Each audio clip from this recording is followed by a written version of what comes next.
Dobrodošli. Danas krećemo na jedno, recimo, naučno putovanje. Ne idemo da obilazimo gradove, već da zaronimo duboko u srce Srbije i otkrijemo tajne koje kriju njene jedinstveni travnjaci. A verujte mi, to su prave, žive riznice biološke raznovrsnosti. Sad, pogledajmo ovu mapu. Jedna tačka. A baš na tu tačku, pazite sad, slila su se 32 vrhunska naučnika iz celog sveta. Centralno pitanje koje pokreće celu ovu priču je zašto baš ovde? Šta je to toliko magnetično u vezi sa ovim delom Srbije? Koje to tajne kriju njeni travnjaci? Odgovor, ispostavilo se, leži u geografiji. Srbija je na jednoj zaista jedinstvenoj poziciji, na raskršću centralne Evrope i Balkana. To je, slikovito rečeno, pravi lonac za topljenje prirode, gde se mešaju različite klime, različite geologije i upravo to stvara neverovatno bogate i raznolike ekosisteme. U redu, ali naravno iza svake naučne priče stoje ljudi, zato hajde da sada upoznamo tim koji stoji iza ove ekspedicije. Bila je to zajednička misija sa jednim ciljem – otključati tajne Srbije. I evo ih, ovo je ekipa, tim sa 8. terenske radionice Evropske grupe za suve travnjake, poznatije kao EDG. Sve se ovo dešavalo u Srbiji 2015. godine. I ono što je posebno zanimljivo, ovo je bila, pazite sad, najveća terenska radionica koju je EDG ikada organizovao do tog trenutka. Dakle, zamislite tu scenu, čak 32 istraživača na terenu. Tim je bio savršen spoj iskustva i nove energije. Rame uz rame su radili iskusni naučnici, postdoktorandi i oni koji tek pišu svoje doktorate. I ovo nije bila samo neka lokalna priča, ma ne. Istraživači su došli iz čak 10 različitih zemalja. To ovu ekspediciju čini pravim, školskim primjerom globalne naučne saradnje na delu. U redu, imamo tim na terenu. Ali kako oni zapravo rade? Kako se, zaboga, precizno meri čitav jedan ekosistem? To nas dovodi do same nauke na terenu.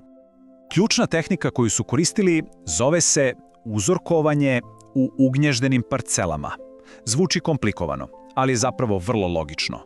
To je standardizovana metoda koja koristi kvadrate sve veće i veće površine, od onih minijaturnih pa sve do 100 metara kvadratnih, a cilj je da se sistematski zabeleži bogatstvo vrsta na potpuno različitim skalama. A kako to izgleda u praksi? Proces je vrlo sistematičan. Prvo, označi se jedna velika parcela, recimo 10 sa 10 metara, zatim unutar nje postavljaju se sve manji ugnježdeni kvadrati. U svakom od njih naučnici identifikuju i beleže apsolutno sve, svaku biljčicu, svaku mahovinu, svaki lišaj i na kraju, kao šlag na tortu, uzimaju se uzorci zemljišta i drugi podaci u okruženju kako bi se stvorila kompletna 360 stepeni slika ekosistema. Dobro, sav taj silni trud na terenu, naravno, morao je da donese rezultate. Hajde da vidimo šta je ova ekspedicija na kraju otkrila. Vreme da zaronimo u podatke i otkrijemo to bogatstvo koje su pronašli. Postavlja se ono ključno pitanje, koliko su zapravo bogati travnjaci Srbije? A odgovori su fascinantni. Pogledajte samo ove prosečne brojke. Na površini od samo 1 kvadratnog metra u proseku je pronađena 21 biljna vrsta.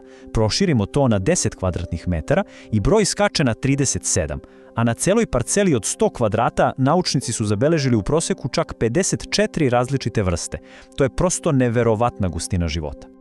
Naravno, ove brojke same po sebi ne znače mnogo ako ih ne stavimo u kontekst. U poređenju sa ogromnim prostranstvom Evrope i Azije, travnjaci Srbije se svrstavaju u srednje bogate. Možda nisu apsolutni svetski rekorderi, ali su bez ikakve sumnje izuzetno važan rezervoar biodiverziteta. Zanimljivo je i da su rezultati veoma slični onima iz susedne Bugarske, a to naučnicima pomaže da razumeju šire obrazce biodiverziteta na Balkanu. Ali priča se ne završava ovde, ni slučajno. Hajde da vidimo kako se podaci sa jedne male parcele u Srbiji uklapaju u globalnu naučnu sliku i postaju deo nečeg mnogo većeg svetskog naučnog nasleđa. Jer, vidite, posao se nikad ne završava kada se naučnici vrate kući. Zapravo, tek tada počinje dug put samih podataka. Gde svi ti podaci na kraju završe? Oni se unose u ogromne globalne baze podataka kao što su GRASPLOT, Evropski vegetacijski arhiv, SPLOT, ali naravno i u našu nacionalnu bazu podataka o vegetaciji Srbije. A to znači da podaci prikupljeni ovde postaju dostupni hiljadama naučnika širom sveta, što praktično umnožava njihovu vrednost. I ovaj citat to savršeno sažima. Kaže: ovi podaci su važan doprinos analizama alfa diverziteta i funkcionalnog sastava travnjaka. Da to pojednostavimo, ovi podaci pomažu naučnicima da razumeju dve ključne stvari. Koliko je vrsta prisutna na malom prostoru i kako te sve vrste zajedno funkcionišu. To su vam osnovni pokazatelji zdravlja bilo kog ekosistema. A uticaj ove jedne ekspedicije se širio kao talasi. Sve je počelo te 2015. u Srbiji, već sledeće godine ti isti podaci inspirišu nove projekte u celom Podunavlju. Zatim se 2017. koriste na velikoj međunarodnoj radionici, da bi se na kraju misija nastavila 10. ekspedicijom u Italiji 2018. godine.